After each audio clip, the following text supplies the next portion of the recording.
इस परीक्षा में क्या पूछा जाता है, साइको टेस्ट में क्या सिलेबस है, उसके साथ ही हम देखेंगे कि कैसे इसमें सॉल्व करते हैं। इसमें आपको 5 टाइप के टेस्ट पूछे जाते हैं।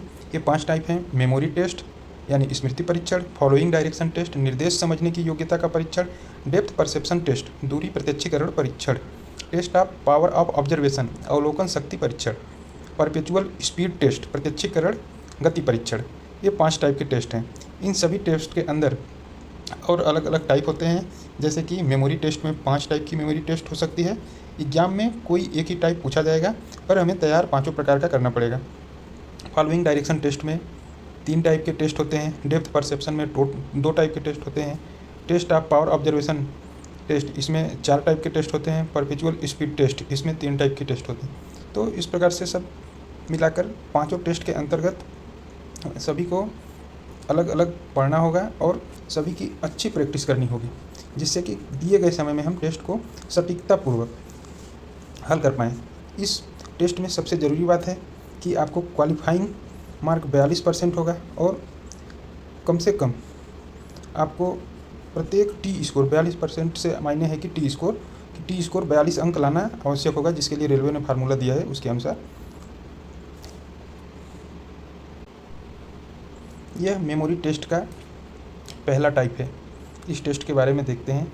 इस परीक्षण में आपको एक नक्शा दिया जाएगा, जिस पर अंकित इमारतों और अन्य आकृतियों को आपको कुछ समय देकर याद रखना होगा। इसके बाद आपको परीक्षण पृष्ठ पर इन इमारतों एवं आकृतियों को की स्थिति इंगित करने को कहा जाएगा। नीचे दिए गए उदाहरण को कुछ अन्य समय तक अध्ययन कर हम इसको समझेंगे।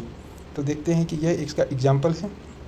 इसमें 3 बिल्डिंग्स दी गई हैं, 3 लोकेशन पर यह दिखाई गई हैं। अब एग्ज़ाम में यह आपको कुछ समय तक दिखाई देगा।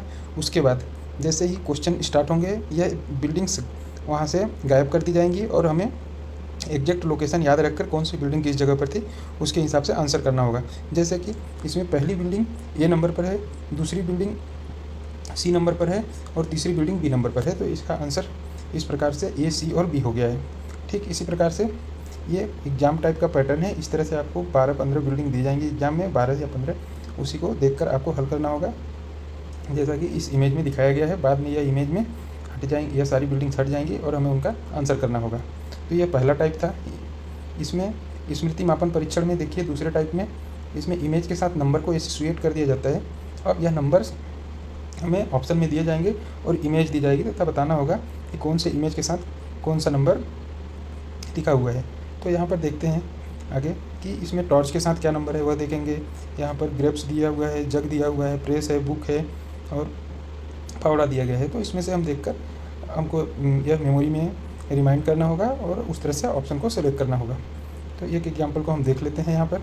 जैसे कि जग के साथ 64 नंबर 64 है, तो जग को 64 अर्थात इसका ये आंसर सही है। तो ये दूसरा टाइप कंप्लीट हो गया। इसी तरह से एग्ज़ाम में आएंगे। फिर आगे देखते हैं इसका तीसरा टाइप।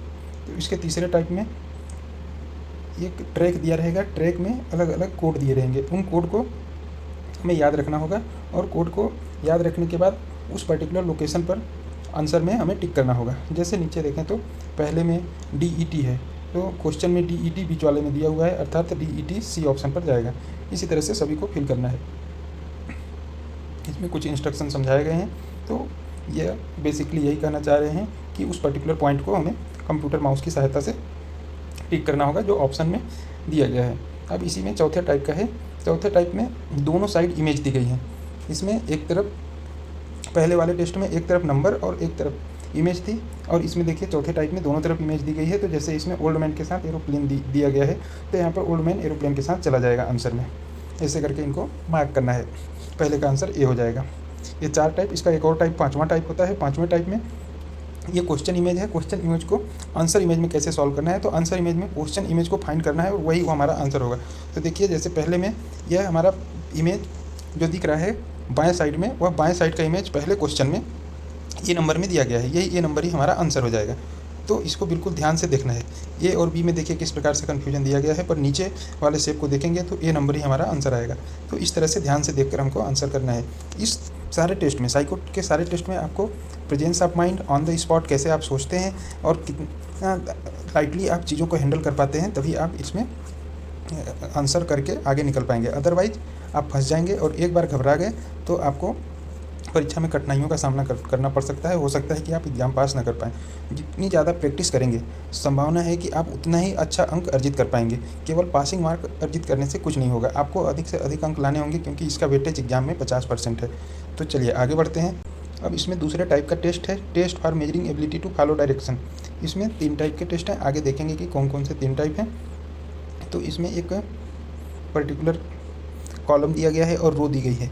इसका पहला क्वेश्चन देखते हैं कि कौन सा अक्षर मात्र ए जो ठीक ए के ठीक ऊपर आता है। तो ए के ठीक ऊपर कौन सा अक्षर आता है वो देख लेते हैं। यहाँ पर देखेंगे हम लोग,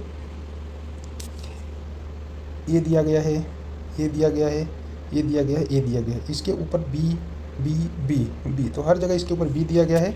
इसका मतलब है कि इसका आंसर बी होगा। आंसर देख लेते हैं नीचे आकर।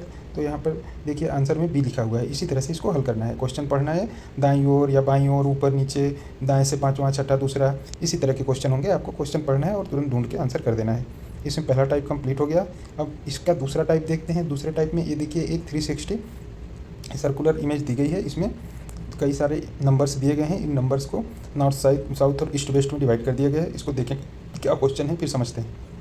पहले क्वेश्चन में दिया गया है B3 और D2 के बीच में जो संख्या आती है उससे ठीक विपरीत दिशा में कौन सी संख्या है। तो यहाँ पर हम देख लेते हैं B3 और D2 के बीच में कौन सी संख्या है। उसके लिए हम ऊपर इमेज में आते हैं। यहाँ पर देखिए B3 है, यहाँ पर D2 है, इसके बीच में A6 है, इसके अपोजिट में 5 नंबर हैं। आंसर यहाँ पर देखेंगे तो देखिए यहाँ पर the answer for the example 1 is 5। तो इसी तरह से हम आसानी से करते जाएंगे। हालांकि इसमें प्रैक्टिस की ज़रूरत होती है। जितना ज़्यादा प्रैक्टिस हम करेंगे उतनी ही तेज़ी से हम इनको सॉल्व कर पाएंगे। ज़्यादा कुछ इसमें करने लायक है नहीं प्रैक्टिस के अलावा। तो अगला टाइप देखते हैं। इसमें इसी का तीसरा टाइप, ये देखिए इसमें भी रो और कॉलम है। इसमें भी उसी तरह क्वेश्चन पूछे जाते हैं। ऐसी कौन सी संख्या है जो 1 के ठीक ऊपर आती है। तो देखेंगे 1 के ऊपर हर जगह पे 2 लिखा हुआ है, जैसे कि ऊपर भी हमने एक बार डिस्कस कर लिया है। तो यहाँ पर इसका आंसर 2 हो जाएगा। तो ये अब इसमें देखेंगे कि तीसरा टाइप दूरी प्रत्यक्षीकरण मापन परीक्षण, test for measuring depth perception. इसमें डेप्थ परसेप्शन, इसको पहले इमेज को अच्छे से देख लेते हैं। इमेज में ABCD 4 टाइप के ये इक्वल साइज के ब्रिक्स दिए गए हैं। अब हमको इसमें आंसर क्या करना है। तो आंसर करने के लिए कि जिस पर्टिकुलर क्वेश्चन में जिस पर्टिकुलर इमेज के नाम से क्वेश्चन किया गया, जैसे कि ए, तो ए वाले क्वेश्चन के लिए ये वाला ब्रिक अन्य कौन कौन से ब्रिक्स के साथ अपने सरफेस को टच कर रहा है। यानी कि ए वाला तो देखेंगे ये डी के साथ सरफेस टच कर रहा है और ई के साथ सरफेस टच कर रहा है, यानी 2 ब्रिक्स के साथ। तो जितने ब्रिक्स के साथ सरफेस टच करेगा वही उसका आंसर हो जाएगा। ए का आंसर 2 हो जाएगा। ऐसे ही बी वाला ब्रिक्स ऊपर के डी और ई के साथ कर रहा है, इसलिए कर रहा है। साथ ही सी जो नीचे सी है उसके साथ कर रहा है, इसका आंसर 3 हो जाएगा। इसी तरह से डी के लिए देखेंगे तो डी वाला ब्रिक नीचे बी और सी के साथ टच है, ऊपर ए के साथ टच है और बाजू में ई के साथ टच है। तो इस तरह से 4 ब्रिक्स के साथ टच है, इसका आंसर 4 हो जाएगा। तो इस तरह से सारे आप क्वेश्चन को देखकर हल कर सकते हैं, प्रैक्टिस कर सकते हैं। नेक्स्ट देखते हैं test for measuring depth perception का टाइप बी। इसमें टाइप बी में देखते हैं तो इसमें एक समान इक्वल साइज़ की क्यूब दी गई हैं। इसमें क्या करना होता है कि इसमें यह बताना होता है कि कितनी क्यूब हैं जो हिडन है। चूँकि यह सबसे नीचे वाली सरफेस को हम देखते हैं इमेज 1 में, तो देखिए इसमें 2 इमेज जो ऊपर की हैं उसके नीचे की 2 इमेज हिडन है। तो हम कह सकते हैं केवल उन्हीं हिडन वही माना जाएगा जो बिल्कुल दिख ही नहीं रही हैं। तो इसके पहले का आंसर 2 हो जाएगा, क्योंकि 2 ब्रिक्स हैं जो नीचे बिल्कुल ही नहीं दिख रही। आंसर देख लेते हैं। प्रश्न का उत्तर 2 होगा। यहाँ पर पहले प्रॉब्लम का ऊपर ही आंसर दे दिया गया था।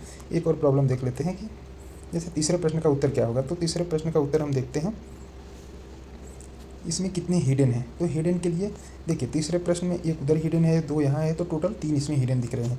तो तीसरे प्रश्न में 3 हिडन यहाँ पर समझ आ रहा है कि 3 ब्रिक्स नहीं दिख रहे हैं इसमें। इसी तरह से हमको हल करना है। आप इमेज को समझ नहीं पा रहे होंगे तो इमेज को बार बार देखें। देखने के बाद आप इमेजिन करें कि कितने ब्रिक्स नहीं दिख रहे हैं। अगर ये कंप्लीट कंस्ट्रक्शन इस चीज़ का किया जाए तो पीछे कितनी और ब्रिक्स लगेंगी जो हिडन है, तब जाके आप इनको कर पाएंगे। स्टार्टिंग में थोड़ी सी डिफ़िकल्टी फील हो सकती है, बाकी इसमें कोई भी डिफ़िकल्टी है नहीं। एक बार आपको चीज़ों को विजुलाइज करना है। अब चौथे टाइप का टेस्ट देखते हैं। चौथे टाइप का टेस्ट जो है test for power of observation. इसमें ऑब्जर्व करना है आपको। जैसे कि 589 लिखा है तो 589 है, इसमें यस का टिक कर देना है। अगर सेम टू सेम है, अगर सेम टू सेम नहीं है तो उसमें नो का टिक करना है। का चौथा पावर ऑफ ऑब्जर्वेशन में देखें तो इसमें यह देखा जाएगा कि कौन से ऑप्शन में 6 आता है। जैसे कि पहले वाले क्वेश्चन में 6 सी नंबर ऑप्शन में है तो इसका आंसर सी हो जाएगा। यदि ऑप्शन ए में भी 6 रहता तो इसका आंसर ई हो जाता। इस तरह से हमें करना है। जैसे कोई और एग्जांपल देख लेते हैं। 6 नंबर को देखते हैं तो 6 नंबर ए वाले में 6 है, बी वाले में नहीं है, सी वाले में नहीं है और डी वाले में भी 6 है, तो इसका आंसर ई हो जाएगा। इस तरह से हमको ध्यान रखना है कि अगर जिसमें 6 एक बार आता है तो वह पर्टिकुलर ऑप्शन ही आंसर हो जाएगा, और 6 एक से ज़्यादा ऑप्शन में है तो इसका मतलब है कि उसका आंसर ई हो जाएगा। ठीक, इसी प्रकार से आगे बढ़ जाते हैं। अब नए टाइप का देखते हैं। इसमें 6 की जगह टेस्ट ऑफ पावर ऑब्जर्वेशन का तीसरा टाइप है, 6 की जगह 9 होगा और वही प्रोसेस करनी है। एक ऑप्शन में 9 है तो उसमें वही ऑप्शन ही आंसर हो जाएगा, एक से ज़्यादा ऑप्शन में 9 है तो ई आंसर हो जाएगा। इस तरह से देख लेते हैं। अब देखिए टेस्ट ऑफ पावर ऑब्जर्वेशन का चौथा टाइप देख लें।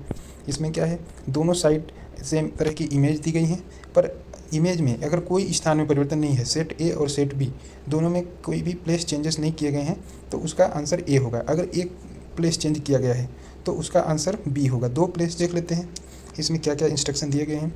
ए सेट और बी सेट के माध्यम से दिया, यदि दोनों सेट के स्थान क्रम में पूर्ण समानता है तो उत्तर ए होगा। 2 चित्रों के स्थान में परिवर्तन होगा तो बी होगा। 3 चित्रों के स्थान में क्रम में अंतर होगा तो उत्तर सी होगा। 4 चित्रों के स्थान में अंतर होगा तो डी होगा। तो इस तरह से ए, बी और सी, डी इस तरह से उत्तर देना है। तो अगर कोई परिवर्तन नहीं है तो ये दीजिए, 2 परिवर्तन है तो बी दीजिए, 3 परिवर्तन है तो सी दीजिए, 4 परिवर्तन है तो डी दीजिए। इस तरह से इनका हल करना है, ये भी आसान है। अब देखते हैं कि 5वां test of power perpetual speed. इसमें 2 साइड इमेज सेट ए और बी में दी हैं। सेम इमेज को केवल मैच दी फॉलोइंग करना है कि ये इमेज दूसरे वाले सेट में कौन से में है, और इस तरह से आपको आंसर कर देना है। ये काफ़ी आसान है, आप देख सकते हैं। इसमें दोनों साइड सेम इमेज दी गई हैं। इनको मैं करके दिखा देता हूँ आपको। एक इसका पहले का आंसर क्या हो जाएगा, आप देख सकते हैं कि पहले को डी के साथ मैच करा सकते हैं। ये देखिए पहले का डी हो जाएगा। इसी तरह से बाकी सबको मिला लेना है। आगे देखते हैं। डी टाइप में देखें, इसमें पहले के समान सेम आकृति किस में है तो डी नंबर में है। इस तरह से सब में सेम आकृति को सेलेक्ट करना है। 5वें का सी देखेंगे, 5वें के सी में भी सही जोड़ी मिलाना है। जो सेम टू सेम है उसको सही जोड़ी मिला देना है। इसमें कई सारे आपको इमेजेस दिख रहे हैं, आप खुद ही देख कर ढूंढ कर सकते हैं। ये 5वें टाइप का है। 5वें का डी टाइप, इसमें भी वही करना है। आपको पहली एक इमेज दी गई है, अब 5 ऑप्शन में से सेम टू सेम इमेज को चुनकर आंसर करना है। जैसे कि पहले में सी आंसर होगा, आप इसको देख सकते हैं। इसी तरह से आप आंसर भी देख कर सकते हैं। यहाँ पर देखें कि ये सभी प्रकार के टाइप हम डिस्कस कर चुके हैं। अब हमें अच्छे अंक लाने के लिए क्या करना है, तो अच्छे अंक लाने के लिए हमें बिल्कुल ज़्यादा से ज़्यादा प्रैक्टिस करनी है। अलग अलग ऑनलाइन प्लेटफॉर्म में टेस्ट सीरीज लेकर ज़्यादा से ज़्यादा प्रैक्टिस करें। प्रैक्टिस करने से आपकी स्पीड एक बार अच्छी हो गई, फिर एक्यूरेसी पर ध्यान दें। एक्यूरेसी कोशिश करें गलतियाँ कम से कम हो या ना हो, और इससे ज़्यादा से ज़्यादा टाइम प्रैक्टिस करने के बाद आपका नंबर अच्छा आने लगेगा। और 50% वेटेज है तो आप कोशिश करें कि इसमें मैक्सिमम मार्क्स लाएँ, क्योंकि इसमें पूरे मार्क्स लाए जा सकते हैं। तो आप पूरे मार्क्स लाएँ ताकि आप अपना स्थान सुनिश्चित कर सकें। धन्यवाद साथियों।